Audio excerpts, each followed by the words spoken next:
Welcome to Breaking the Chains. I'm Bakita, and today I want to do something that I haven't done before. But after pondering over and over again for the last couple of days, I've decided it's something that I need to do, if for no other reason but for myself. Um, I Over the past few weeks, I've shared some stories of some women who are who have experienced some challenges in Ghana, and those challenges have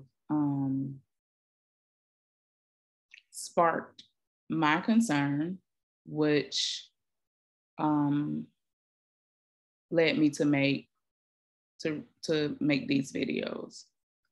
Um, Very hard to hear type of information or things, but things that are occurring enough that I felt like we needed to address them. This wasn't the first time that I addressed issues that women, especially Black American women, are experiencing in Ghana. Now, I can't speak for other women because I haven't heard from them. But I do know that it's occurring more and more often. The last two videos weren't the first two videos that I've done about issues that we're having in Ghana. I've done two other videos about issues that we're having in Ghana. Now, first of all, let's start with the fact that anytime cultures come together, there's gonna be some sort of a clash. We have to anticipate that. We can't think that for any reason that when one group of people is coming in large to another place that is foreign to them, we can't think that there won't be issues. We can't think that there won't be culture clash and things of that nature. What we have to do is we have to anticipate those things, and we have to deal with them head on. In these situations, the concern is specifically about women, Black American women in Ghana, and the challenges that they're having with men, abuse of women by men. What I've found quite troubling is that of all of the comments that I've received about this subject, one of the videos I had to cut the comments off.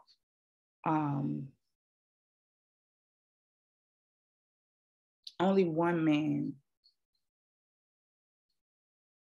showed concern. That to me is indicative of a bigger problem that we have. The idea that of all of the men, or males, should I say, that have commented on these issues, only one man showed concern.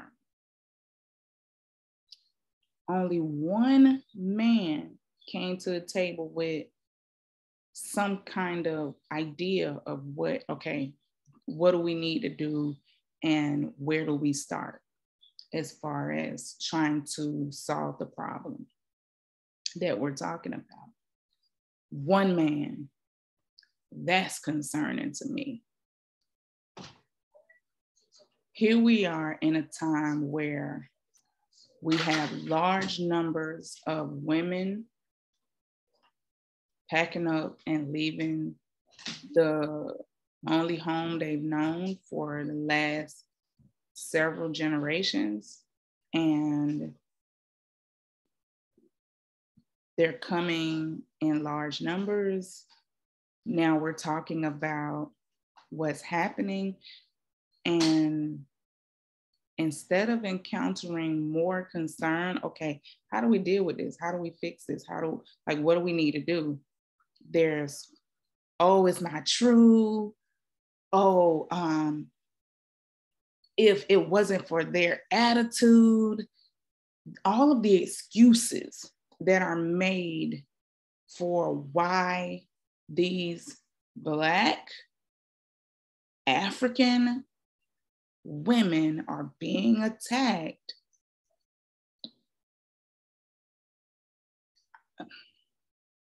Is really concerning. As a woman,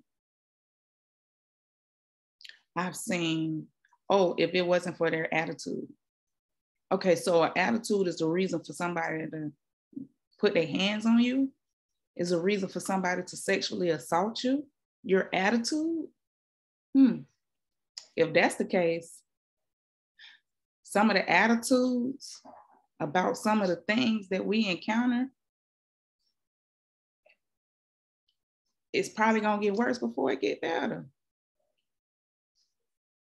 And not taking into consideration that you have women who are voicing a concern. This is voicing a concern, and the response is they need to check their attitude, or they can go back to their country.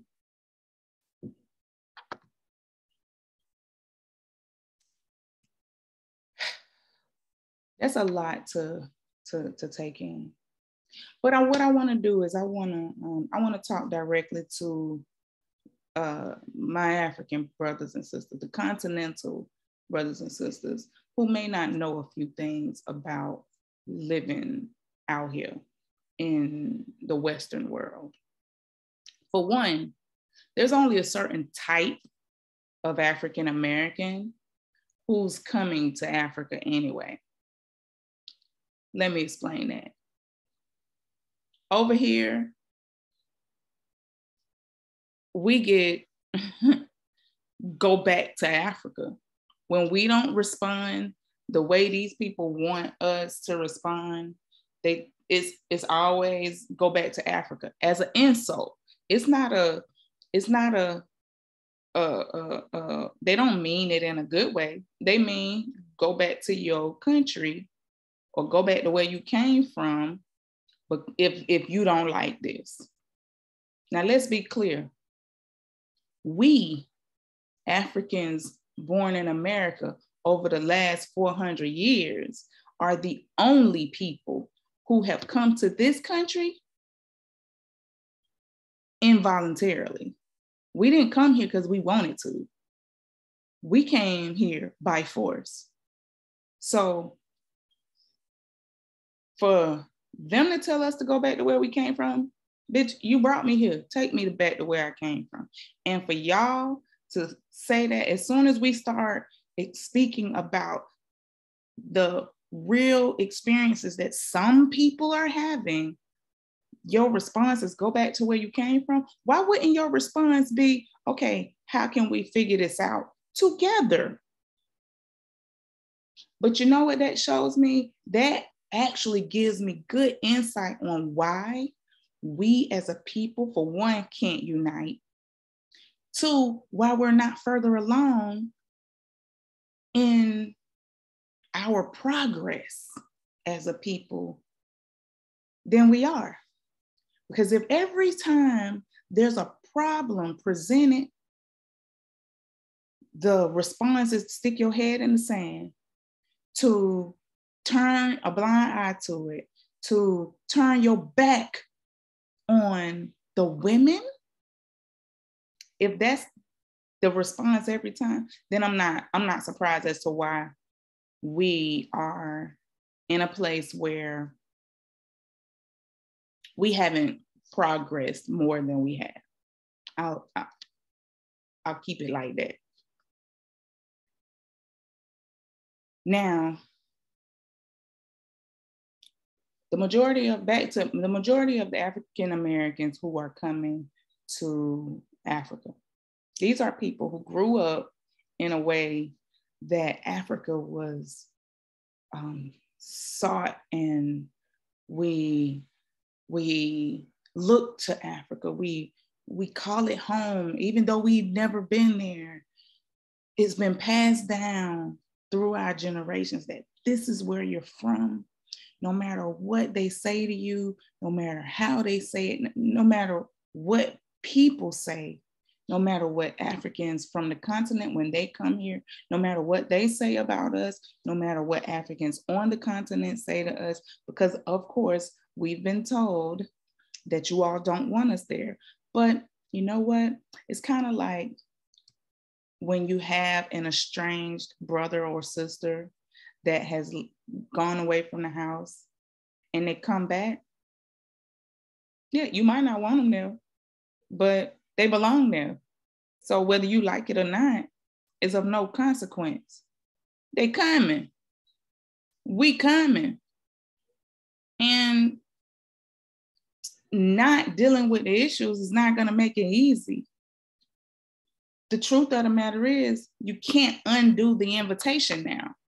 The invitation was made, but what's happening is people are saying that, oh, that invitation was about us bringing money into Ghana. It wasn't about us coming home. For us, it's a homecoming. For us, it means something. For us, so many of us do romanticize the idea of coming back to Africa is our homeland and Mother Africa and all of these things. And so many of us push that narrative, but many of us are not talking about the challenges. And it's important that if we want this thing to work, we have to deal with the challenges also. We can't just act like it's not happening, act like things aren't happening. So for those of you who have this go back to America thing that comes out of your mouth when people bring up issues, I feel bad for you. I feel bad for you, and I feel bad for your family, because you clearly don't understand the history of us as a people, all of us, on your own side and on my side. Because if you did, you wouldn't never let something like that come out of your mouth. And it proves that your ignorance is more than I can fathom. Now, those of us coming to Africa from over here, many of us grew up in Pan-African households and neighborhoods. Many of us grew up, I remember when in the 80s, when there were these leather medallions that everybody wore with the continent of Africa on it. And people, I was a little girl. It's always been in my community here. It's always been a sense of pride to be from Africa. Although you see commercials talking about people starving, you see, all you see is people living in huts and all of this kind of stuff. But some of us knew better, because we had better teaching. But it's saddening to have these people from here. Most of us are very poor. So to come to Africa or come to Ghana, while we may not have the visa stipulations that you all have coming here. We may not have such a hard time to get a visa to come there. The cost, people are sacrificing a lot to make this trip. What you all have to understand is, for many of us, this is a once in a lifetime type of trip. People, most of us feel like, oh my God, I'm going to Africa. It's a once in a lifetime type of thing. And it is, so to actually move is an even bigger thing. And it's clearly not about money, because it's not like we're coming to get jobs. You all, we hear, oh, come, bring jobs, bring this, bring. You want us to bring all of these things, but as soon as we bring up an issue, then it's go back to where you came from. That is not how you're supposed to do people. No, it's not fun talking about the issues that we are encountering as we make this journey. It's not fun, but it's necessary. So to see you all out here, to see the way y'all responding, it goes to show why such a beautiful and rich country like Ghana is in the position that it's still in today. Because nobody wants to address the issues head on. And that is going to keep us exactly where we are. And that's just true tea. So in 2019 is when we started to see an influx of people coming fast. Why? Because there was a call. This call, we have to remember, the year of return was not about Ghanaian diaspora returning.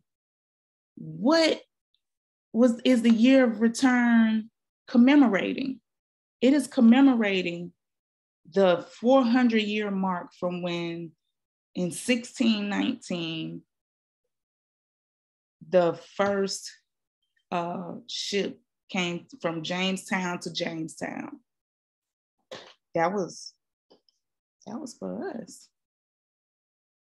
We didn't come here voluntarily. We came here by force. So that 400-year commemoration was talking about us specifically. And we heeded the call. We heeded the call in numbers, and to the tune of almost $3 billion in a few months' time. $3 billion. And then you got to hear, go back to your country. Oh, that's interesting. That's interesting. But I want to give y'all a little bit of history. When I first started my channel, I started it off with a little history lesson. It's been over 5 years ago. So maybe we need a little history lesson. So first of all, let's remember, we have been returning to the continent voluntarily for a very long time. We've always wanted to come back home. Nobody ever came for us. Nobody ever packed up a boat in West Africa. No Africans packed up no boat in West Africa and came back to the US and said, give me my people back. Nobody came and did that. And all this time, in all these hundreds of years, I've never heard of anybody doing it. If it's happened, I've never heard of it. If it has happened, let's put that in the comments so I can see it. because I've never heard of anybody coming back to get us. But what I have heard is people telling us that y'all want us to pay to come back. Okay, that's cool. We'll do that too. But we can't, we've been coming back on our own. And then you get told, as soon as a problem arises, you get told to go back where you came from. Okay. But when you called us, we came, and we still coming, and we're not gonna stop coming, because we have the right to return. We do. And there's nothing none of y'all can say to change that. There has been, since the early 1700s, we got here in the 1600s, but since the 1700s, we've been trying to get back. And we've been coming in waves. In 1821, Liberia was formed. In the 1830s, it was another influx of us coming. In 1863, there was a big repatriation attempt. In the 1920s with Marcus Garvey, there was a large attempt to repatriate back to the continent. And we have had support as far as saying, come on, or saying, let's go along the way. Be it Marcus Garvey, Ali Selassie, Julius Nyerere, Sekou Toure, Kwame Nkrumah, Muammar Gaddafi, W.E.B. Du Bois, Maya Angelou, Malcolm X. Many people had the idea of us returning to Africa. In returning to Africa, as I said before, we have to expect that there are going to be challenges. We have to listen to each other. We have to try to understand each other. One thing that has become quite constant for me in being married to a Ghanaian, I've been married to my husband now for 10 years. And I'm speaking about this because over the last few days in thinking about it, I feel like our marriage illustrates what the coming of these two cultures looks like, or is going to look like. The first 2 or 3 years of our marriage was very contentious. Obviously, we love each other, we're still together, but it was a very contentious situation. I'm from here, and we have our own culture. We have been raised in certain ways.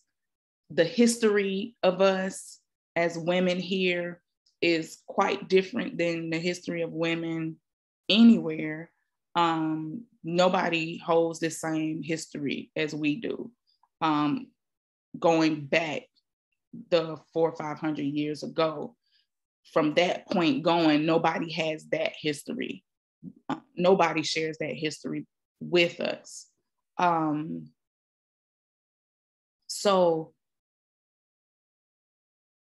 when I look at this marriage, I see me as this woman who comes from this line of people who have been forcibly brought here. They've been trying to annihilate us since we got here, but we still here. So we have a certain level of pride, as we should, because these devils have literally wiped out certain sects of people. There are people who don't even exist almost anymore. They literally have all but gotten rid of Native American people. They don't even exist in the same way that they existed before. While there's still some here, not nearly in the numbers that they were before. Yet with us, we are still here, and somehow we've been able to make it.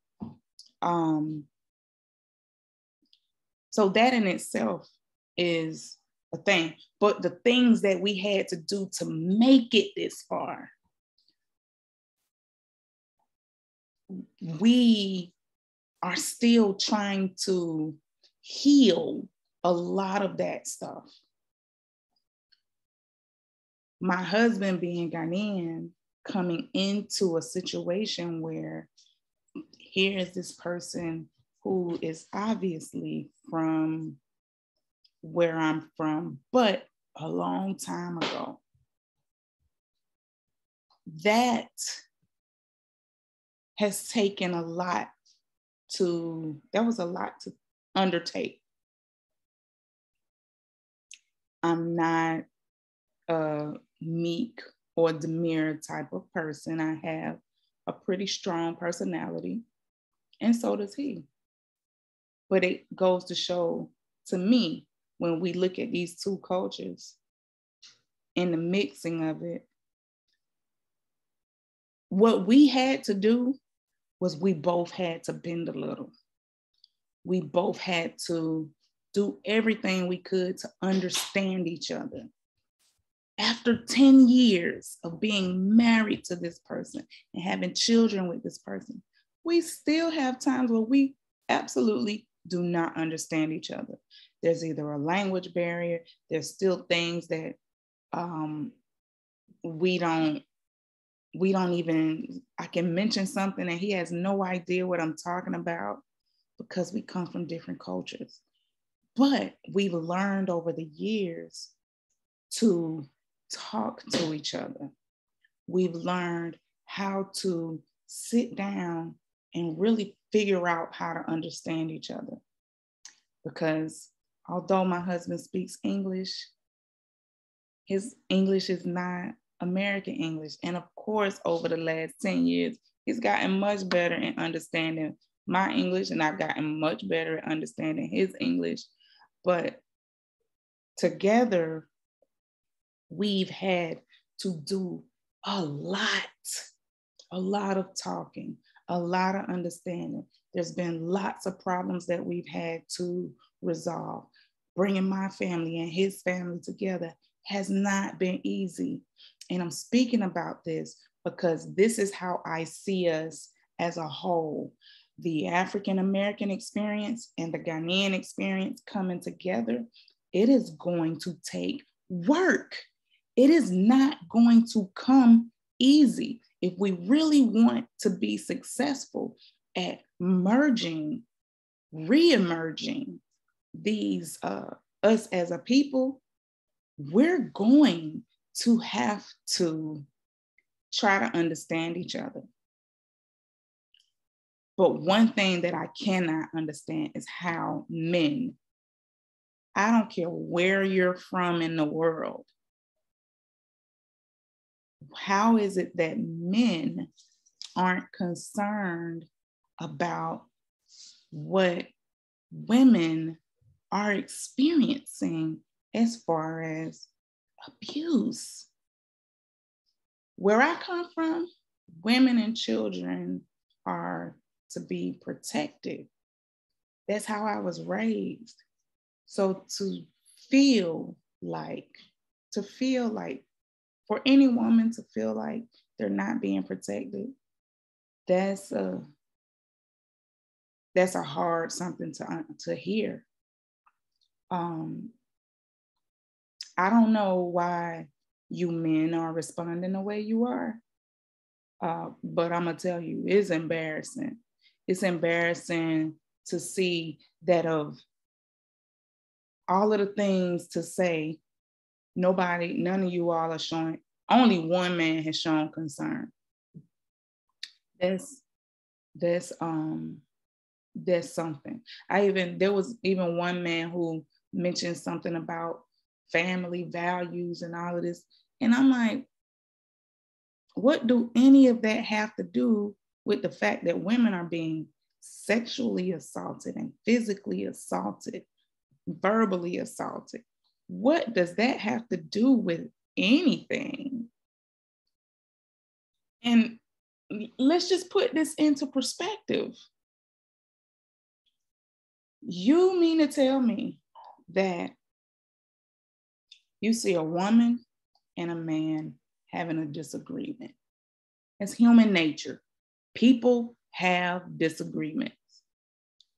As the disagreement escalates, nobody seems to see where another man should probably step into this. This is bizarre as hell to me. I just don't get it. Like, I have spoken to so many women, and I'm really clear now. If I wasn't clear before, I'm really clear now on why women don't speak up. I've spoken to so many women who have talked about not having anyone come to their aid when there's an altercation with a man.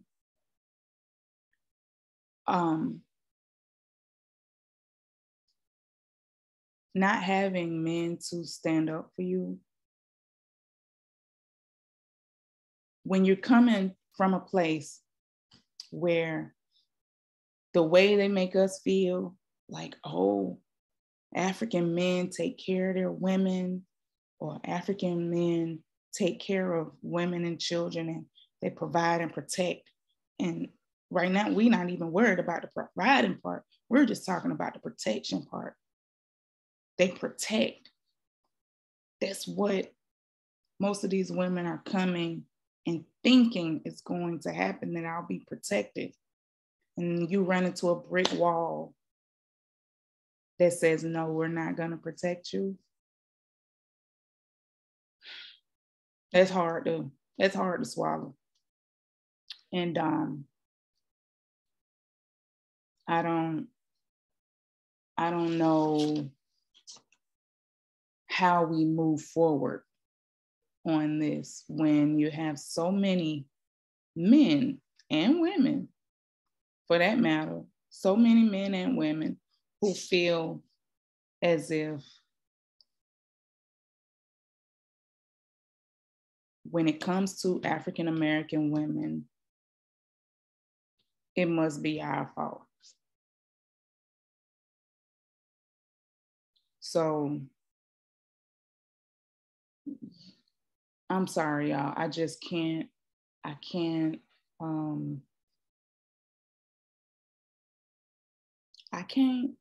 ride with that. I can't ride with that. Y'all can feel how y'all feel. I'm gonna keep sounding the alarm. While it's not an issue that I've encountered myself, as far as on a regular basis, I have encountered men being overly aggressive in Ghana. The misogyny, let's talk about the misogyny. Ghana is a male-dominated society. We get it. So is America. All of these, we still have the issue of being the most educated and the least paid as far as being in this society. Black women are the most educated and the least paid. We still only getting paid 60 cents to the same dollar that a white man gets paid in this country. So that's a whole other plethora of problems that we deal with here. So to go to Africa and be told to go back to America, but in America, they told you to go back to Africa. Okay, so what, we just supposed to suspend ourselves in space? No, we can't. So we're gonna make a choice. Some of us will choose to stay here, and some of us will choose to move to Africa. And at the end of the day, we got the right to do that. We have the right, just like everybody else had a right to move and be safe. We have the right to be safe. We have the right to feel safe. You want us to come and be a workhorse, bring your jobs, bring this, bring that, bring. You want us to bring, but when we bring up the issues that come with coming, then that's a problem. Come on, y'all, we got to do better than this as a people. If every time an issue is brought, we just go back to your country. If you don't like it, just go back to your country. That's how you respond to sexual assault and physical assault of women. You know, I'm gonna tell y'all something. The way people treat their women and children is indicative of how that community or nation will look and survive. If you treat women and children like shit, we're not gonna even go there. You feel me? Now, what I do want to talk about next is the hypersexualization of Black women. We know that for whatever reason, we got some historical things going on here, and Black American women have been sexually objectified from the inception of this country. It has been made to be okay to treat us any kind of way, be it sexually or physically. It is a thing where if you just look around, you could probably Google it, how Black American women are treated, not only in America, but all around the world. So to come home where we feel is home and be treated in such a way is disheartening. It's disheartening, it's hard, it's something that we have to really face, and it's hard to face. On my last video, we talked about the fact that we're not saying that it's Ghanaian men or only Ghanaian men that are doing this. We're saying that men feel quite empowered in Ghana, wherever they're from. They feel quite empowered to treat us specifically any kind of way. What's happening with other women, that is of concern for those women. We have to speak about what's happening with us right now. It kind of reminds me of when they talk about Black Lives Matter. And somebody says, well, all lives matter. We ain't talking about all right now. We specifically talking about Black right now. And it's the same thing here. Yes, all women matter, and how all women are being treated matters, but we're specifically talking about Black American women right now. And the concern is for what we are dealing with in Ghana. So to make us feel as if, oh my God.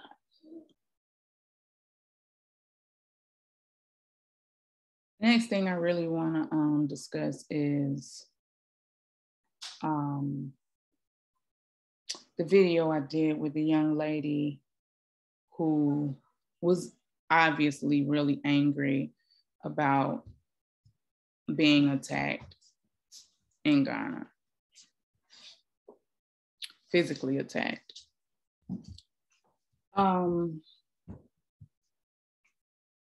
It was a hard video to post, but it was the truth for her.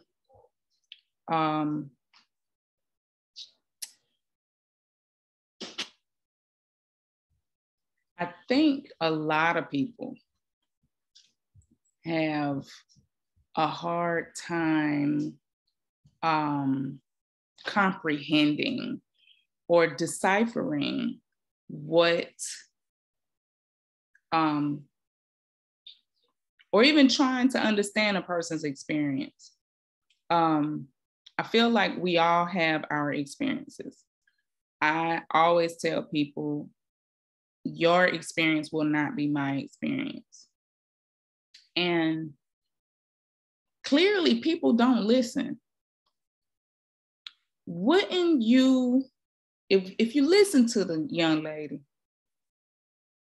the reason why she came to Ghana in the first place was because a kid was essentially kidnapped by his father.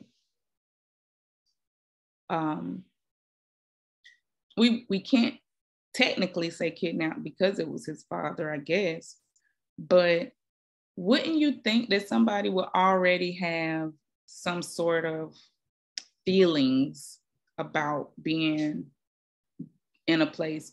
And the reason that they are in the place is because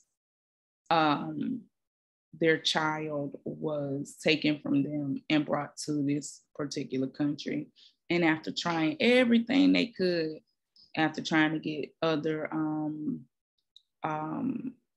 entities involved, and that not being the case, after learning that it's actually quite common for that to happen, as far as one parent taking the children to another country, and learning that because a lack of some kind of treaty or something. So to go through those kinds of things for so many years when it comes to your child, I would be angry too. And there's probably some sense of anger that came with her. And to me, anybody with good sense would be able to decipher that there probably is some contempt there in the first place. That still doesn't negate the fact that the woman was attacked. I've heard people say, oh, well, what's the reason? And what did she do? And what? That, to me, that's some toxic bull. Like, so, and as a woman, to always hear somebody say, when women do have the courage to say what's going on with them, when women do have the courage to actually speak out about what they're experiencing, and they know that people are going to say, well, what did you do? And how did you this? And da da da da. And now nobody is concerned about what the man did. Nobody asked any questions about what the man did. It's all of the questions are, what did she do? What is, really? I want y'all to think about something. Ghana is a very small country. And the balls that it takes to have to and the courage to build up the courage, because believe me, that was something that was built up. To build up the courage to say, you know what, I gotta live here, but I have to say something. As angry as I am, I gotta say something, and I want to say something now. That take a lot. And I'm gonna tell y'all, you know how many people you can't even imagine how many people have said to me, I want to talk about my challenges in Ghana, but I have to live here. If you don't understand what that means, when somebody say, I want to talk about an issue, but I have to live here, that means they know that there's going to be some backlash because they spoke about a problem. Not only women, I've had men tell me, yeah, we have these issues, but I can't talk about it because I got to live here. Basically, they know and understand that the people there will make it hard, make it hard for you to be there. Why is that a thing? Why is it a thing that if someone discusses the challenges of being and returning to their motherland, that life is going to be made hard for them? So we just want to, is that what we want? We want to be able, we want to just sit and wallow in bullshit? Like, we have to understand that this is why we're not progressing, because we don't address issues head on. That's why we still got sanitation issues. That's why we still got trash issues, recycling issues, governmental issues, road issues, because nobody wants to be responsible and take accountability for their part in things. We need to take accountability and responsibility for what we have on our side, and Ghanaians have to do the same thing if we want this thing to work. Now, if the goal is not for it to work, then we don't do nothing about it.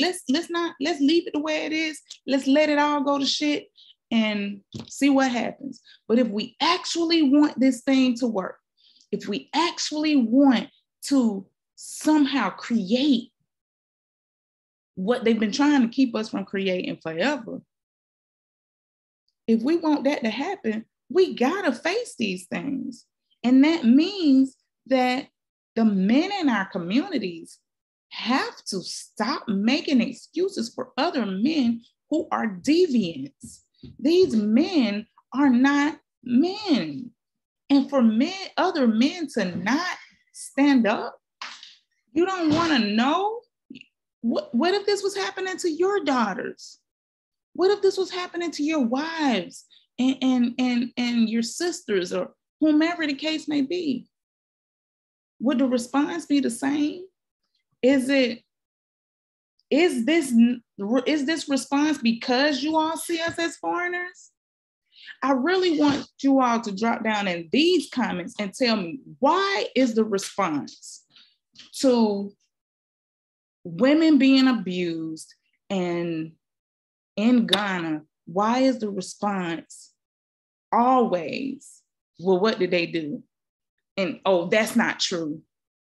So are we going to pretend like there is no sex trafficking in Ghana, there is no prostitution in Ghana, there is no domestic violence in Ghana, there is no issues in Ghana? Ghana is just perfect, right? The only thing that's bad in Ghana is that the government is corrupt. That's the only thing that is bad in Ghana? No, that's not. That's not true. We have to address these issues. And quiet as it's kept, Ghanaian women have a whole other set of issues that they have to deal with these men that are not regularly being talked about. And if they are being talked about, they're being talked about in a native language, so we don't get to hear it. And so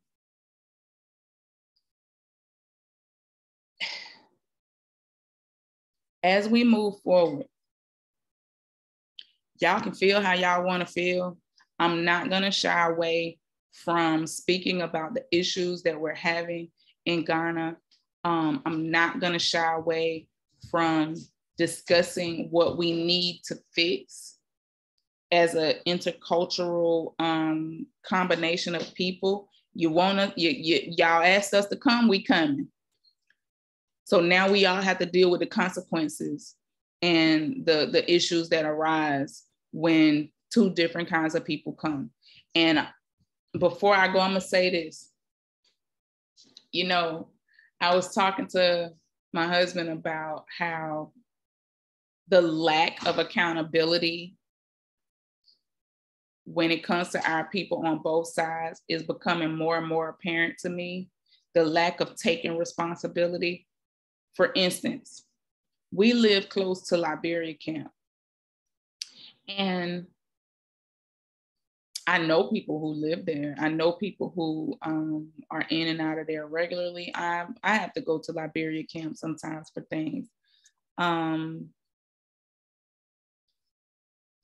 the Ghana media, it would make it seem like it's only the Liberians that's a problem. Now, most of those people have been there for 30-something years. Many of those people don't even know Liberia. They grew up in Ghana. They were born in Ghana, but their parents are Liberian. But the most of the time, it's the Liberians who are causing these problems in and around Liberia camp. It's about a 50, from what I can see, from what I can ascertain, it's about a 50-50 thing. Take some responsibility for your part and stuff. Take some responsibility and accountability for things. We all have to do that. Our community needs to take some responsibility and accountability for the protection of our women and children. And seeing as though that's not happening, it's not happening on the Ghana side or the African American side, how y'all think these women are going to begin to feel? You can't think that that's going to go unnoticed, and it's not going to go without people starting to feel some kind of way. But we have to take accountability.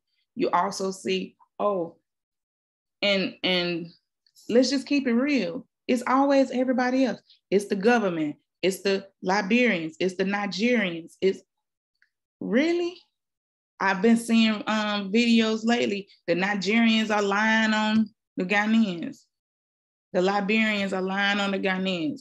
I guess the Lebanese and everybody else telling the truth though. And it strikes me as really weird. Like, y'all will come so hard against us, the people who look like you, the people who are more like you. But when it comes to them other people, y'all don't have shit to say. When it comes to the Chinese, when it comes to the Lebanese, the Indians, the Italians, the French, all of those, y'all don't, it's mum's the word. Nobody don't have shit to say. But when somebody who is in more of a similar position than you are, of not having any true backup, then you got all the smoke. You got all the smoke for the people who look like you, but you don't have no smoke for the motherfuckers who coming into your country and literally dragging y'all. They ain't come with no sense to help Ghanaian people to grow the country or anything. They are not even expected to do much of anything. Y'all let them get away with, and I've seen it for myself. I'm not talking about something I heard. I'm talking about shit that I've seen. I done seen them people have y'all walking around in their restaurants dressed like monkeys. I've seen that. I've seen it with my own eyes, and nobody's outraged. Ain't nobody, at least we don't hear y'all talking about it. If you're talking about it, you're talking about it in your own language. And that, in that, most of us can't do nothing or don't understand it. So here we are. Another thing. Somebody said, how did they say it? I want to get it right. You know what? I'm not going to even go there. I'm not going to go there because some things you just don't have to address because it's just so out of pocket. I'm going to pull up my comments and I'm going to read some of this stuff.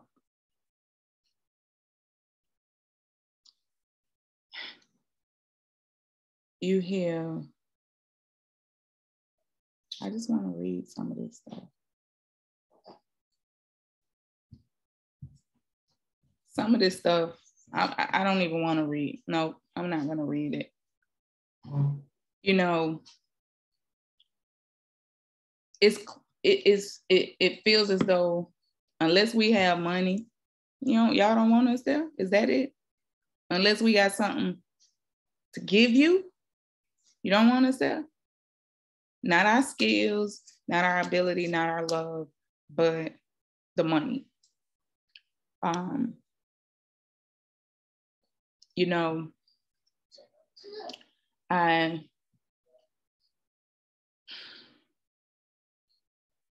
don't know. I'm really feeling some kind of way about the state of the relationships between us right now. There's a lot of contention.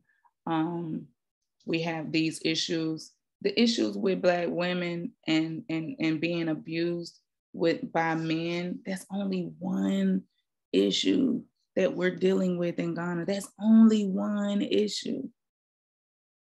Only one. It's a big one, but all of them are big. Like, we are not talking about reality. And it's scary to me. It's kind of scary. It's kind of scary. I'm saying all this to say that regardless of what anybody says or how anybody feels, we got to keep pushing through. We're gonna keep pushing through. That's how we built.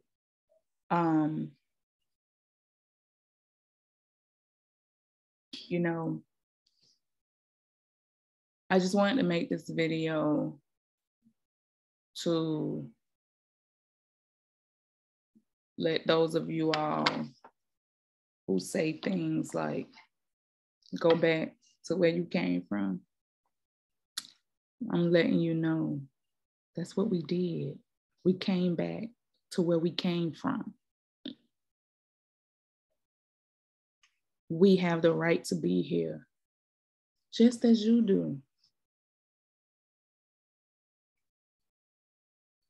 And basically trying to tell us to shut up or go away, it's not gonna make us shut up and go away. That's not how we work.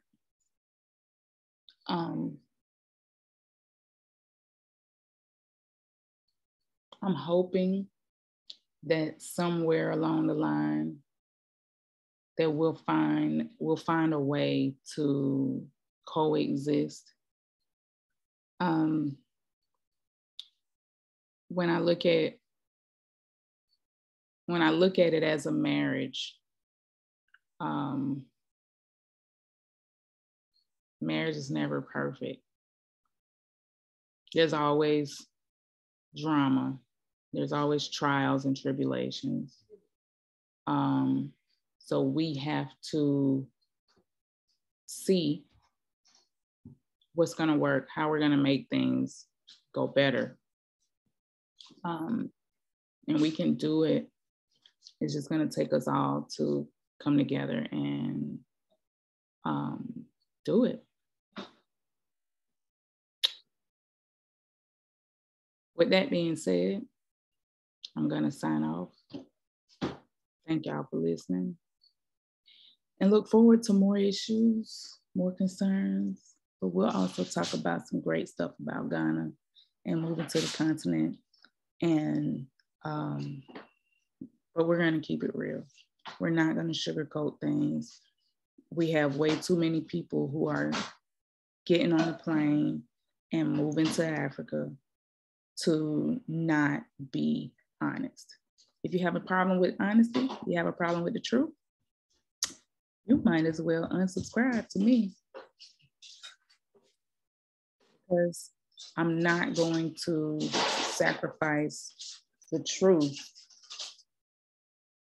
for your feelings. With that being said, please be sure to like, share, and subscribe. See you next time.